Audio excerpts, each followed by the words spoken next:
Hey guys, it's Nat here from Nat and Yeti Pet Care and Apparel.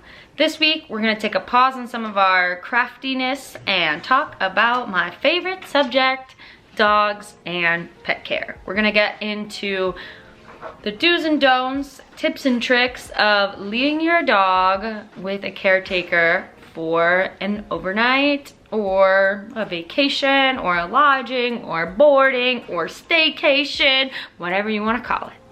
Let's get to it. All of the things I'm about to tell you are ways that will help improve your caretaker's time with your dog as well as your dog's time with their caretaker. This is gonna make things smooth, easy, and effective. One of my first do's is a very easy and simple one, but when you are caught up in the idea of getting ready for a vacation, it's easy to forget. Do make sure you have written down or somewhere easy accessible or that you texted or communicated your Wi-Fi password and information. It's only gonna help the caretaker take care of your pups because they'll have better reception in case they need to contact you, as well as being able to do things in their free time, like go on YouTube or do anything else they need to help them maintain and run their business. My next do is gonna be a big one, and that is going to be making sure you have a sufficient amount of dog food. Make sure you go to that store and you are well stocked in supplies because you just don't want your dog running out of food while they're in the care of somebody else. It makes it harder on the caretaker, and plus it's gonna be a weird, awkward dance of a situation to figure out how you're going to get your dog more food. Is the caretaker providing it? Then are you gonna be compensating them for that? And do they have to ask you? And it can get all weird and cringy, and you just wanna avoid that. It's better to have more than enough food, and it only helps you when you come back home. You know you're not gonna have to go shopping for a while because even you will have enough food when you get back in town. Another do is gonna be just a nice little thing. It's not necessary, but having your dog groomed before they are in the care of somebody else. It's just nice to not have to take care of a stinky dog or a dog with long nails that are going to scratch you. Some of your caretakers might be sweet and do your dog's nails for you while they're there free of charge, but that's just because we really like dogs that have a good healthy coat and healthy nails. Your dog having their nails well trimmed goes far beyond aesthetics or your comfort from not getting scratched. It helps your dog out actually. So basically, if this part of the nail is so long and it's touching the ground, every time your dog steps, their nail is basically gonna be getting shoved back into their cubicle. And just imagine trying to walk around when all 4 of your legs depend on that and would run off the same system. We would have long nails on all 4 paws. That just hurts. So it's not good. If you can hear your dog's nails walking while they're walking across the floor, it's definitely time for a cut. My next do is something that will help for safety for not only your dog, but also the pet care provider. If they're going to your house to watch your dog, let them know about any surrounding neighbors that your pup might have issues with, that they normally fence fight, which would just be like 2 dogs on the opposite side of a fence just losing their, minds. I had one and she was very dominantly interested in the neighbors on the other side of the fence, and the fence didn't even look like the fence could handle it. Some of you might have an awesome, super professional person like myself. Some of you might have the 16-year-old from across the street, and that kid is not gonna know what to do in that circumstance. At least if they knew about it beforehand, it will help.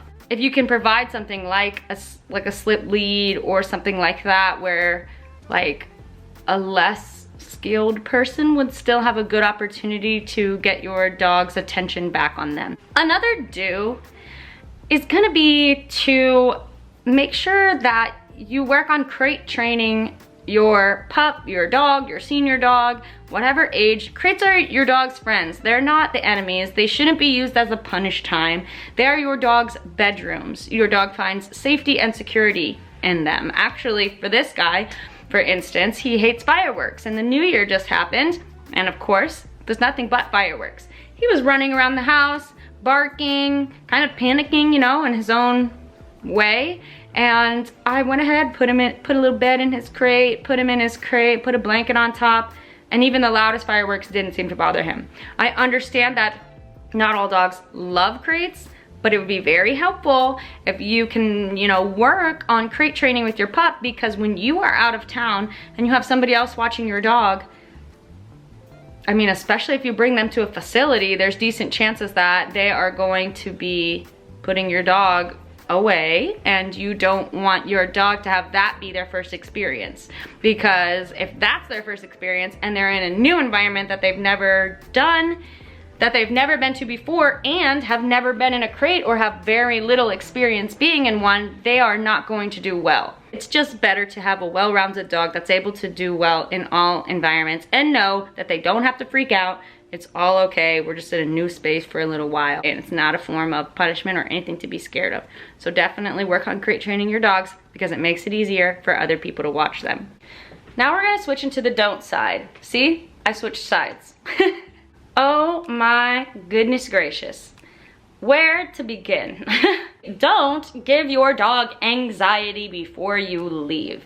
I know, you're about to leave your pup. You love them more than anything, and you hate the idea that you even have to leave them for a second.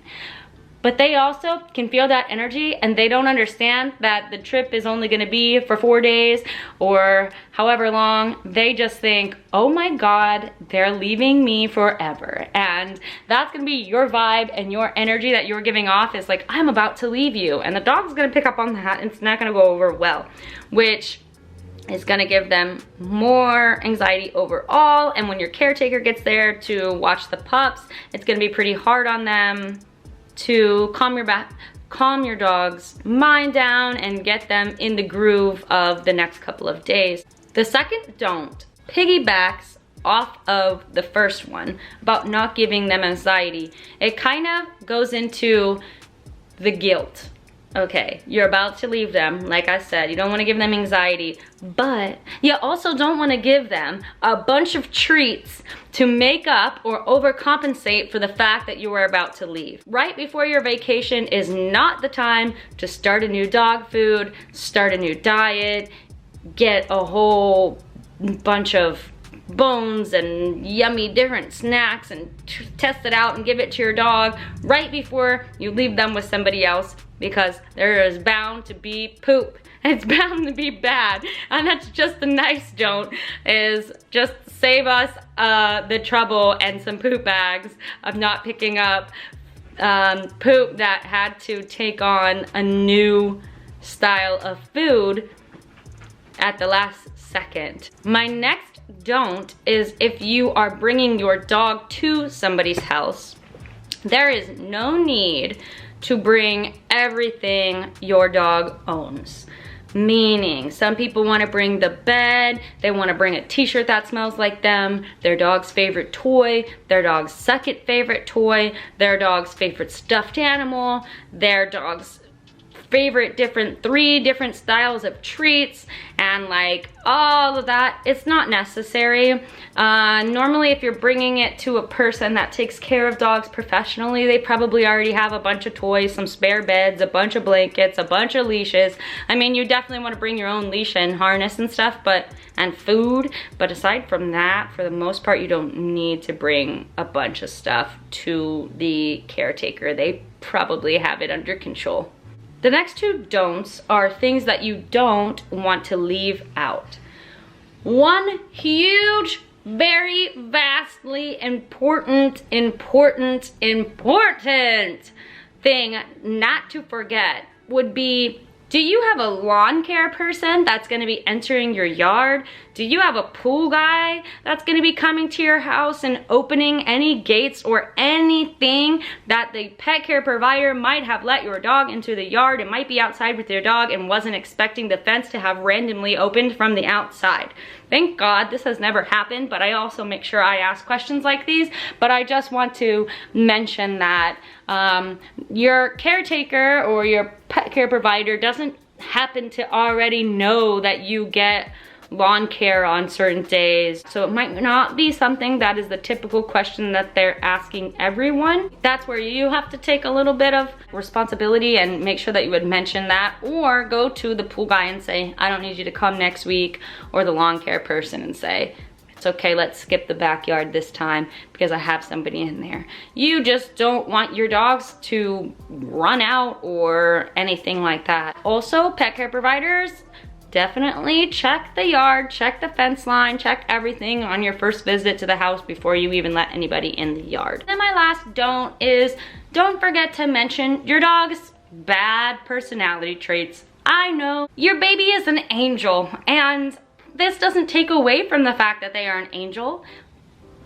but people need to know what your dog might suck at, so that way they know to watch out for it and not provoke any of these characteristics or behaviors to come from your pup, so that way you guys can all have the best time together. You want somebody that's gonna wanna love your dog and that loves your dog, and so you want somebody that is going to be the perfect fit for them. But this has been my little list.